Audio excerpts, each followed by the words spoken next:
So hello YouTube friends. This is our new project, a 3D printed Jeep LJ.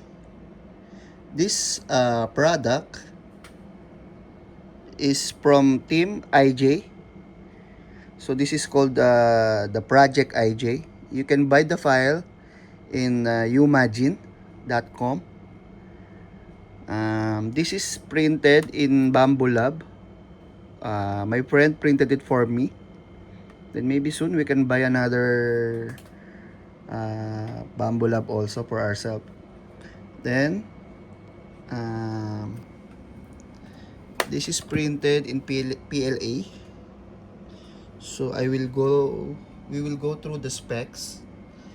This kit is based on the Axial Basecamp kit, the SCX10 III straight axle. We put a brass cover dip. This is paired with the Hobby Wing Quick Run Fusion Pro brushless 2300 kb. Then we put a Injora cling on. This performs very well in climbing rocks, in sand. This is a very good tire. Then we put a 2500 milliamp battery. This one we built from 18650 3S battery. Then this is where the switch. Then this is the switch for the manual override switch for the Warn winch. This one we bought in AliExpress. This one is working also. This is the manual override switch. Then for the remote, we have a Sky GT5. This is a very versatile remote. You can also control the light, the angel eye. You can change the color, whatever color you want. What else? Then this specific file you can buy in Umagine. This one is a very good platform because you can customize all of the parts. So this is a custom. We bought the hood upgrade, the windshield upgrade, and you can see this is the detailed video.